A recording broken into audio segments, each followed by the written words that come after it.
বন্ধু-বান্ধৱীসকল কি খবৰ? আশা কৰোঁ সকলোৰে খবৰ ভাল।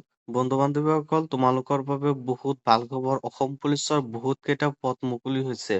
কিছুদিন পূৰ্বে তোমালোকৰ এবি আৰু ইউবিৰ পদ মুকলি হৈছিল, য'ত তোমালোকে আবেদনখন কৰিছা আৰু তোমালোকে বহুত দিনৰ পৰা আশা কৰি আছিলা যে তোমালোকৰ বহুত কেইটা পোষ্ট কেতিয়া ওলাব। মানে অসম পুলিচৰ SI পোষ্ট আছে, তাৰপিছত তোমালোকৰ কনষ্টেবলৰ পোষ্ট আছে, তাৰপিছত তোমালোকৰ ড্ৰাইভাৰৰ পোষ্ট আছে, তাৰপিছত তোমালোকৰ চাফাই কৰ্মচাৰী পোষ্ট আছে আৰু তোমালোকৰ ইয়াতে বহুত কেইটা পোষ্ট আছে। এই অসম পুলিচত আবেদন কৰাৰ কাৰণে তোমালোকৰ কি কি যোগ্যতা লাগিব বা তোমালোকৰ বয়স কিমান হ'ব লাগিব, তাৰপিছত তোমালোকৰ চিলেকশ্যন প্ৰচেছ কেনেকুৱা হ'ব বা তোমালোকৰ কিমান সময়ত কিমান ৰানিং মাৰিব লাগিব বা তোমালোকৰ কিমানটা চাইন আপ মাৰিব লাগিব বা তোমালোকৰ কি কি বুক ষ্টাডি কৰিব লাগিব বা তোমালোকৰ ডকুমেণ্টছ ভেৰিফিকেশ্যন কেনেকুৱা হ'ব বা তোমালোকৰ এক্সাম কেতিয়া হ'ব, এই সকলোবোৰ বস্তু বা এই সকলোবোৰ কথা আমি ইয়াতে আলোচনা কৰিম। ত' বন্ধু-বান্ধৱীসকল আহা আমি ভিডিঅ'টো আৰম্ভ কৰোঁ। প্ৰথমতে তোমালোকৰ ইয়াতে অসম পুলিচৰ বহুত কেইটা পদ মুকলি হৈছে আৰু তোমালোকৰ এইটো ষ্টেট লেভেল পুলিচ ৰিক্ৰুইটমেণ্ট বৰ্ডৰ পৰা তোমালোকৰ এইটো পোষ্টটো অৰ্গেনাইজেশ্যন কৰিছে বা তোমালোকৰ এইটো ৰিলিজ কৰিছে। য'ত তোমালোকৰ বহুত কেইটা পোষ্ট আছে, যেনেকুৱা তোমালোকৰ চাব ইন্সপেক্টৰ এবিৰ মানে আম ব্ৰাঞ্চৰ তোমালোকৰ চাব ইন্সপেক্টৰৰ পোষ্ট আছে, তাৰপিছত চাব ইন্সপেক্টৰ ইউবি মানে আনাম ব্ৰাঞ্চৰ চাব ইন্সপেক্টৰৰ পোষ্ট আছে, তাৰপিছত তোমালোকৰ এছিষ্টেণ্ট জেইলাৰৰ পোষ্ট আছে, তাৰপিছত তোমালোকৰ কনষ্টেবল ইউবিৰ পোষ্ট আছে, তাৰপিছত কনষ্টেবল এবিৰ পোষ্ট আছে, চাফাই কৰ্মচাৰী, তাৰপিছত তোমালোকৰ ড্ৰাইভাৰ, তাৰপিছত কনষ্টেবল, তাৰপিছত ড্ৰাইভাৰ এক্সেট্ৰা মানে তোমালোকৰ ইয়াতে বহুত কেইটা পোষ্ট আছে। ইয়াতে তোমালোকৰ বাৰে বাৰে উল্লেখ হৈ আছে এবি আৰু ইউবি। বহুত সংখ্যক ল'ৰা-ছোৱালী, যি সংখ্যক ল'ৰা-ছোৱালী নতুনকৈ আহিছে বা নতুনকৈ তোমালোকে অসম পুলিচৰ বিষয়ে জানি আছা, সেইসকলে এবি আৰু ইউবিৰ বিষয়ে সকলোৱে নাজানে।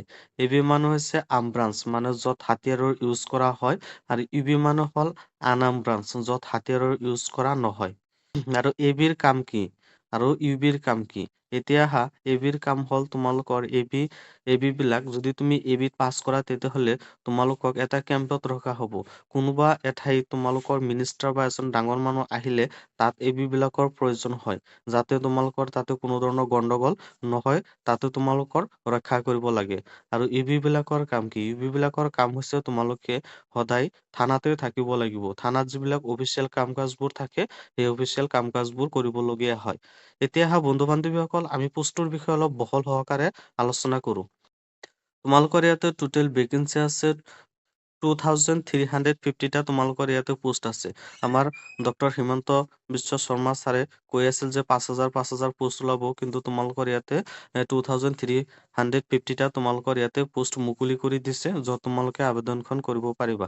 আৰু তোমালোক ষ্টেট লেভেল পুলিচ ৰিক্ৰুইটমেণ্ট বৰ্ডৰ হয়, মানে তোমালোকৰ এইটো এজেঞ্চি আছে ষ্টেট লেভেল বৰ্ড। এতিয়া আহা বন্ধু-বান্ধৱীসকল, তোমালোকে ইয়াতে যদি আবেদন কৰা তেতিয়াহ'লে তোমালোকৰ ক'ত কিমানটা পোষ্ট আছে আৰু তোমালোকৰ পোষ্টৰ নাম কি? এতিয়া আহা তোমালোকৰ যিটো কনষ্টেবল ইউবি, মানে তোমালোকৰ কনষ্টেবল আনাম ব্ৰাঞ্চৰ যিটো পোষ্ট আছে, তাত তোমালোকৰ পোষ্ট আছে 1052টা। তাৰপিছত তোমালোকৰ পোষ্ট আছে কনষ্টেবল এবি, মানে আম ব্ৰাঞ্চৰ কনষ্টেবল তোমালোকৰ তাত পোষ্ট আছে 663টা। তাৰপিছত তোমালোকৰ ড্ৰাইভাৰ কনষ্টেবল, মানে তোমালোকৰ ড্ৰাইভাৰৰ পোষ্ট আছে 127টা। তাৰপিছত তোমালোকৰ চাফাই কৰ্মচাৰীৰ পোষ্ট আছে 96টা। তাৰপিছত তোমালোকৰ চাব ইন্সপেক্টৰ ইউবি, মানে তোমালোকৰ ইউবিৰ আণ্ডাৰত, মানে আনাম ব্ৰাঞ্চৰ আণ্ডাৰত চাব ইন্সপেক্টৰ যিটো পোষ্ট আছে, তাত তোমালোকৰ পোষ্ট আছে 48টা। তাৰপিছত আছাম কমাণ্ডো বেটেলিয়ানছৰ, মানে তোমালোকৰ ইয়াতে বহুত কেইটা পোষ্ট দিয়া আছে, যেনেকুৱা তোমালোকৰ আছাম কমাণ্ডো, তাৰপিছত APRO, তাৰপিছত ABUB, তাৰপিছত ফায়াৰ ইমাৰ্জেঞ্চি চাৰ্ভিচ, তাৰমানে ইয়াতে তোমালোকৰ বহুত কেইটা কেটেগৰীৰ আণ্ডাৰত তোমালোকৰ ইয়াতে পোষ্ট ওলাইছে। মানে বন্ধু-বান্ধৱীসকল, তোমালোকৰ বাবে বহুত ভাল খবৰ। অলপ কেইটা পোষ্ট, কিন্তু মানে অলপো নহয় বেছিও নহয়, কিন্তু তোমালোকৰ বাবে বহুত ভাল খবৰ। তোমালোকে বহুত দিনৰ পৰা অপেক্ষা কৰি আছিলা।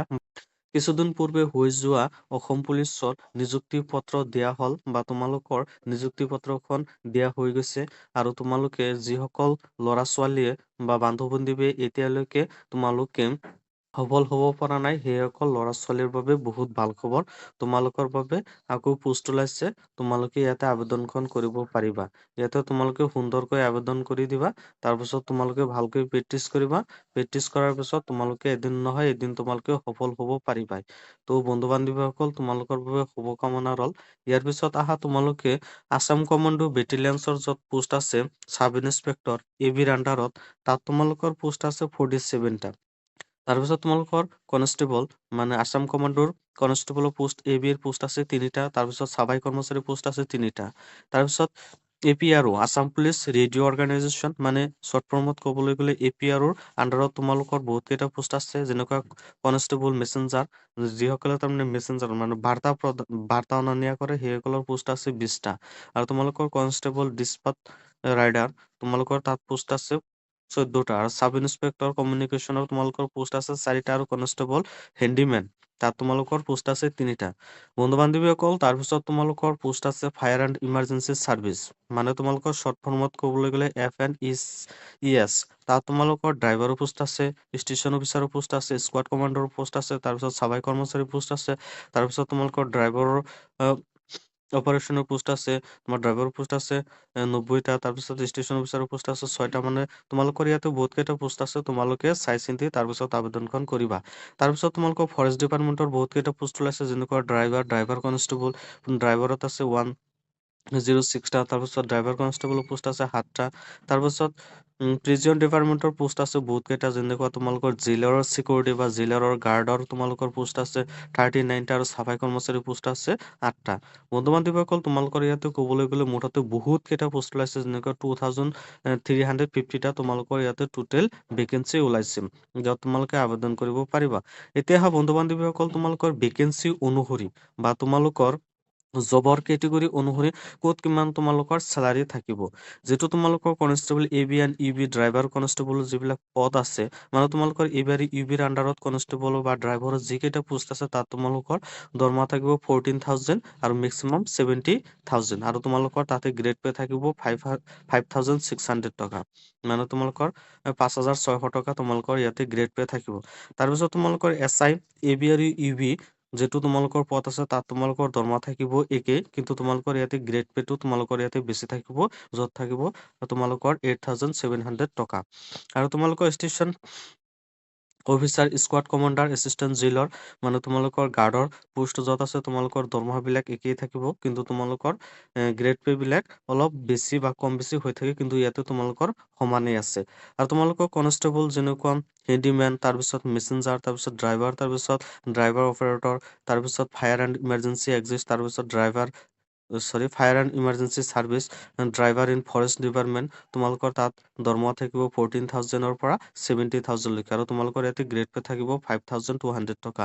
আৰু চাফাই কৰ্মচাৰী তাত তোমালোকৰ দৰমহা থাকিব 12,000 আৰু তোমালোকৰ মেক্সিমাম দৰমহা থাকিব 52,000 আৰু লগতে তোমালোকৰ 3,900 টকা ইয়াতে গ্ৰেড পে থাকিব। তাৰপিছত তোমালোকৰ ইয়াতে ক'বলৈ গ'লে বহুত কেইটা বা তোমালোকৰ বহুত এটা হেণ্ডচাম চেলাৰী আছে য'ত তোমালোকে আবেদনখন কৰিব পাৰিবা। আৰু বন্ধু-বান্ধৱীসকল তোমালোকৰ ইয়াতে এটা গুৰুত্বপূৰ্ণ কথা কৈ থৈ যাওঁ তোমালোকে যদি এটা আবেদন কৰা তেতিয়াহ'লে তোমালোকৰ এছামিজ ভাষাটো ক'ব পৰা হ'ব লাগিব আৰু তোমালোকৰ বুজিব পৰা হ'ব লাগিব আৰু লিখিব পৰা হ'ব লাগিব। মাষ্ট বি তোমালোকৰ এছামিজ ভাষাটো ক'ব পৰা আৰু বুজিব পৰা আৰু লিখিব পৰা হ'বই লাগিব। আৰু যদি তুমি ইয়াতে আবেদন কৰা তেতিয়াহ'লে তোমালোকৰ ইণ্ডিয়ান চিটিজেন হ'ব লাগিব আৰু তোমালোকৰ এমপ্লয়মেণ্ট এক্সচেঞ্জ যিটো চাৰ্টিফিকেট আছে সেই চাৰ্টিফিকেটটো তোমালোকে থাকিব লাগিব। এতিয়া আহা বন্ধু-বান্ধৱীসকল ইয়াতে যদি তুমি আবেদন কৰা তেতিয়াহ'লে তোমালোকৰ বয়স কিমান হ'ব লাগিব। এতিয়া তোমালোকৰ পোষ্ট ৱাইজ তোমালোকৰ বয়সৰ কথা অলপ আলোচনা কৰোঁ। যিটো তোমালোকৰ কনষ্টেবল UB আৰু ABৰ পোষ্ট আছে তাত তোমালোকৰ বয়স থাকিব 18 বছৰৰ পৰা 25 বছৰলৈকে। কিন্তু তোমালোকৰ ইয়াতে টাৰ্মছ এণ্ড কণ্ডিশ্যন ধৰি দিয়া আছে তোমালোকৰ 1 জানুৱাৰী 2026ৰ ভিতৰত থাকিব লাগিব। মানে 1 জানুৱাৰী 2001ৰ পৰা 2026ৰ ভিতৰত তোমালোকৰ 18 পৰা 25 বছৰ হ'ব লাগিব। তাৰপিছত তোমালোকৰ ড্ৰাইভাৰ কনষ্টেবল তাৰপিছত কনষ্টেবল মেছেঞ্জাৰ তাৰপিছত হেণ্ডিমান এইবিলাক যিবিলাক APRO তাৰপিছত ফায়াৰ এণ্ড এক্সিট চাৰ্ভিচ তাৰপিছত তোমালোকৰ কনষ্টেবল ফৰেষ্ট ডিপাৰ্টমেণ্টৰ তাৰমানে যিকেইটা পোষ্ট আছে ইয়াতে তোমালোকৰ মিনিমাম 18 বছৰ আৰু মেক্সিমাম 25 বছৰ হ'ব লাগিব তেতিয়াহে তুমি ইয়াতে আবেদনখন কৰিব পাৰিবা। তাৰপিছত তোমালোকৰ ড্ৰাইভাৰ ইন ফৰেষ্ট ডিপাৰ্টমেণ্টৰ যিটো পোষ্ট আছে তাত তোমালোকৰ মিনিমাম বয়স থাকিব 18 বছৰ আৰু মেক্সিমাম বয়স তোমাৰ হ'ব 40 বছৰ বছৰ হ'লে তুমি ইয়াতে আবেদনখন কৰিব পাৰিবা। ইয়াতে তোমালোকৰ টাৰ্মছ এণ্ড কণ্ডিশ্যন ধৰি দিছে, যেনেকুৱা তোমালোকে ইয়াতে পঢ়ি ল'বা। এজ চন 1 January 2026 born not before 1 January 1986 and not than less than 1 January 2008, মানে তোমালোকৰ 1986 চনৰ আগতে তোমালোকৰ জন্মগ্ৰহণ কৰিলে নহ'ব, আৰু তোমালোকৰ ইয়াতে 2008ৰ পিছত বা তোমালোকৰ 2008ৰ পিছত জন্মগ্ৰহণ কৰিলে ইয়াতে নহ'ব। তাৰপিছত তোমালোকৰ চাব ইন্সপেক্টৰ য'ত পোষ্ট আছে তাত তুমি যদি আবেদন কৰা তেতিয়াহ'লে তোমালোকৰ মিনিমাম বয়স লাগিব 20 বছৰ আৰু মেক্সিমাম বয়স হ'ব লাগিব 26 বছৰ। বন্ধু বান্ধৱীসকল, তোমালোকে ইয়াতে তোমালোকৰ পোষ্ট অনুসৰি বা কেটেগৰী অনুসৰি তোমালোকৰ ইয়াতে দিয়া আছে ক'ত কিমান বয়স লাগিব, তোমালোকে ভালকৈ অলপ চাই চিন্তি তাৰপিছত তোমালোকে তোমালোকৰ যোগ্যতা অনুসৰি তোমালোকে আবেদনখন কৰি লৈ ল'বা। নহ'লে ইয়াতে যদি বহুত কেইটা পঢ়ি থাকো আমি ইয়াতে বা তোমালোকক যদি বুজাই থাকো তেতিয়াহ'লে ভিডিঅ'টো বহুত লম্বা হৈ যাব আৰু তোমালোকৰ বৰিং লাগিব। সেয়েহে বন্ধু বান্ধৱীসকল, তোমালোকে অলপ নিজে চাই পঢ়ি লৈ তাৰপিছতহে তোমালোকে আবেদনখন কৰি লৈ ল'বা। এতিয়া বন্ধু বান্ধৱীসকল, তোমালোকে যদি ইয়াতে আবেদন কৰা তেতিয়াহ'লে তোমালোকৰ যোগ্যতা বা শিক্ষাগত অৰ্হতা কি লাগিব এইটোৰ বিষয়ে অলপ গুৰুত্ব সহকাৰে আলোচনা কৰো। য'ত তোমালোকৰ কনষ্টেবল UB আনাম ব্ৰাঞ্চৰ যিটো পোষ্ট আছে তাত তোমালোকৰ হাই ছেকেণ্ডাৰী পাছ কৰিব লাগিব, আৰু তোমালোকৰ যিটো কনষ্টেবল AB মানে আৰ্ম ব্ৰাঞ্চৰ যিটো হাতিয়াৰ ইউজ কৰা হয় তাত তোমালোকৰ মেট্ৰিক পাছ কৰিলেও হৈ যাব। তাৰপিছত তোমালোকৰ এছিষ্টেণ্ট জেইলৰ মানে তোমালোকৰ চাব ইন্সপেক্টৰৰ যিটো জেইলৰ গাৰ্ড থাকে তাত তুমি যদি আবেদন কৰা তেতিয়াহ'লে তোমালোকে আৰ্টছ বা চায়েন্স বা কমাৰ্চ লৈ যিকোনো এটা ইউনিভাৰ্চিটিৰ পৰা তোমালোকে যিকোনো এটা ষ্ট্ৰীম লৈ পাছ কৰিব লাগিব। যেনেকুৱা আৰ্টছ চায়েন্স কমাৰ্চ লৈ যিকোনো এটা ষ্ট্ৰীম লৈ তোমালোকে কোনোবা এটা ইউনিভাৰ্চিটিৰ পৰা পাছ কৰিব লাগিব। তাৰপিছত ষ্টেচন অফিচাৰ এণ্ড স্কোৱাড কমাণ্ডৰ যিটো পোষ্ট আছে তাত তোমালোকৰ BSc পাছ কৰিব লাগিব উইথ তোমাৰ ফিজিক্স, কেমিষ্ট্ৰি এণ্ড মেথামেটিক্স লৈ তোমালোকে ইয়াতে পাছ কৰিব লাগিব, তেতিয়াহে তুমি ইয়াতে আবেদনখন কৰিব পাৰিবা। তাৰপিছত তোমালোকৰ চাব ইন্সপেক্টৰ পুলিচ কমিউনিকেশ্যনৰ যিটো পোষ্ট আছে তাত যদি তুমি আবেদন কৰা তেতিয়াহ'লে তোমালোকৰ ITI পাছ কৰিব লাগিব। তাৰপিছত কম্পিউটাৰ চায়েন্সো তোমালোকৰ ইয়াতে পাছ কৰিব লাগিব, তেতিয়াহে তুমি ইয়াতে আবেদনখন কৰিব পাৰিবা। তাৰপিছত চাব ইন্সপেক্টৰ AB য'ত পোষ্ট আছে তাতো যদি তুমি আবেদন কৰা তেতিয়াহ'লে তোমালোকৰ গ্ৰেজুৱেট পাছ কৰিব লাগিব যিকোনো এটা ষ্ট্ৰীম লৈ। তাৰপিছত তোমালোকে ইয়াতে যিবিলাক মেছেঞ্জাৰ বা হিন্দীমান ড্ৰাইভাৰৰ পোষ্ট আছে সেই তাত যদি তুমি আবেদন কৰা তেতিয়াহ'লে তোমালোকৰ SLC পাছ কৰিলেই হৈ যাব। তাৰপিছত যিটো তোমালোকৰ চাফাই কৰ্মচাৰী পোষ্ট আছে তাত তোমালোকৰ 8 পাছ কৰিলেই হৈ যাব, তাত তুমি আবেদনখন কৰিব পাৰিবা, মানে 8 পাছ কৰিলে তুমি তাত আবেদন কৰিব পাৰিবা। এতিয়া বন্ধু বান্ধৱীসকল, ইয়াতে যদি তুমি আবেদন কৰা তেতিয়াহ'লে তোমালোকৰ হাইট কিমান হ'ব লাগিব। ইয়াতে যদি তুমি আবেদন কৰা, তুমি যদি জেনেৰেল OBC বা MOBC হোৱা তেতিয়াহ'লে 162.5 চেণ্টিমিটাৰৰ হ'ব লাগিব, আৰু যদি তুমি ফিমেল হোৱা তেতিয়াহ'লে 154 চেণ্টিমিটাৰ হ'ব লাগিব, আৰু যদি তুমি SC হোৱা তেতিয়াহ'লে 162.5 চেণ্টিমিটাৰ হ'ব লাগিব, আৰু ফিমেল হ'লে 154 চেণ্টিমিটাৰ হ'ব লাগিব। আৰু যদি তুমি STP আৰু STS হোৱা তেতিয়াহ'লে 160 চেণ্টিমিটাৰ মেলৰ বাবে, আৰু ফিমেলৰ বাবে 152.0 চেণ্টিমিটাৰ হ'লেই হৈ যাব, মানে 152 চেণ্টিমিটাৰ। আৰু তোমালোকৰ জেনেৰেল OBC আৰু MOBC সকলোৰে বাবে বা SCৰ বাবে তোমালোকৰ চিষ্ট বা তোমালোকৰ বুকু কিমান হ'ব লাগিব। ইয়াতে তোমালোকৰ মহিলাৰ বা ফিমেলৰ কোনো ধৰণৰ বুকু নালাগে, বা তোমালোকৰ ইয়াতে চিষ্ট কোনো নালাগে। জেনেৰেল OBC আৰু MOBCৰ বাবে তোমালোকৰ 80ৰ পৰা 85 হ'লেই হৈ যাব। SC আৰু STPৰ বাবে 80ৰ পৰা 85 চেণ্টিমিটাৰ হ'লেই হৈ যাব, আৰু STSৰ বাবে 78ৰ পৰা 83 হ'লেই হৈ যাব। তাৰপিছত বন্ধু বান্ধৱীসকল, তোমালোকে ইয়াতে যদি আবেদন কৰা তেতিয়াহ'লে তোমালোকৰ মেল আৰু ফিমেলৰ বাবে কিমান সময়ত কিমান ৰানিং মাৰিব লাগিব। তুমি যদি মেল হোৱা তেতিয়াহ'লে 14 মিনিটত তোমালোকৰ 3200 মিটাৰ যাব লাগিব, আৰু যদি ফিমেল হোৱা তেতিয়াহ'লে 8 মিনিটত 1600 মিটাৰ যাব লাগিব। মানে তোমালোকৰ মেক্সিমাম 14 মিনিট আৰু মেক্সিমাম 8 মিনিট। তুমি যদি তাৰ আগতে যাব পাৰা, মানে 10-11 মিনিটত তুমি যদি যাব পাৰা তেতিয়াহ'লে তোমালোকে 20 মাৰ্ক পাই যাবা, আৰু যদি 14 মিনিটত যোৱা তেতিয়াহ'লে তুমি এটা 10 মাৰ্ক পাবা। মানে যিমান কম সময়ত যাবা তোমালোকে সিমান বেছি মাৰ্ক পাই যাবা। তাৰপিছত তোমাৰ কিমান লং জাম্প মাৰিব লাগিব। ইয়াতে তোমালোকৰ 3টা চান্স দিয়া হ'ব। 3টা চান্সত তোমালোকৰ যিটো বেছিভাগ তোমালোকৰ যিটো লং জাম্পত তোমালোকৰ বেছি যাব সেই লং জাম্পটো তোমালোকৰ ইয়াতে গণনা কৰা হ'ব। চাপোজ তুমি ধৰা প্ৰথমটো 330 গলা, তাৰপিছত তুমি 320 গলা, যিটো তোমালোকৰ বেছি হ'ব সেইটো তোমালোকৰ তাতে গণনা কৰা হ'ব। তাৰপিছত তোমালোকৰ ফিমেলৰ বাবে তোমালোকৰ থাকিব 244, মানে 244 চেণ্টিমিটাৰ গ'লে হৈ যাব। মানে মেক্সিমাম যদি তুমি যোৱা তাত তেতিয়াহ'লে তোমালোকে 20 মাৰ্কছ এটা পাই যাবা। তাৰপিছত তুমি যদি চাইন আপৰ কথা আলোচনা কৰা তেতিয়াহ'লে তোমালোকৰ ইয়াতে চাইন আপ থাকিব তোমালোকৰ 14টা, মানে তুমি 14টা মাৰিলে তুমি 20 মাৰ্ক পাই যাবা, আৰু তোমালোকৰ মিনিমাম থাকিব লাগিব 5টা, মানে 4টাৰ তলত মাৰিলে বা 4টা মাৰিলে তুমি ডিছকুৱালিফাই হৈ যাবা। মুঠতে তোমালোকৰ 4টাৰ ওপৰত মাৰিব লাগিব, তেতিয়াহে তুমি ইয়াতে আবেদনখন কৰিব পাৰিবা। তাৰপিছত তোমালোকৰ কি বুক ষ্টাডি কৰিব লাগিব। ইয়াতে যদি তুমি আবেদন কৰা তেতিয়াহ'লে এলিমেণ্টাৰী জেমেট্ৰি, এথমেটিক, তাৰপিছত জেনেৰেল ইংলিছ, তাৰপিছত লোকেল ৰিজনিং, তাৰপিছত তোমালোকৰ এছামিছ বা অসমৰ হিষ্টৰী, তাৰপিছত জিঅ'গ্ৰাফী, পলিটিকেল ইকনমি, তাৰপিছত জেনেৰেল এৱাৰনেছ, তাৰপিছত তোমালোকৰ জেনেৰেল নলেজ, তাৰপিছত বৰ্তমানৰ বিষয়বস্তু সেই সকলোবোৰ ইয়াতে তোমালোকৰ পঢ়িব লাগিব। তেতিয়াহে তুমি ইয়াতে আবেদনখন কৰিলে বা তোমালোকে ইয়াতে আবেদন কৰাৰ পিছত তোমালোকে সফল হ'ব পাৰিবা। ত' বন্ধু বান্ধৱীসকল, ভিডিঅ'টো বহুত লম্বা হৈ গৈ আছে। তোমালোকে ভালকৈ প্ৰেক্টিচ কৰিবা আৰু মনত কিবা প্ৰশ্ন থাকিলে তোমালোকে কমেন্ট কৰিব পাৰা।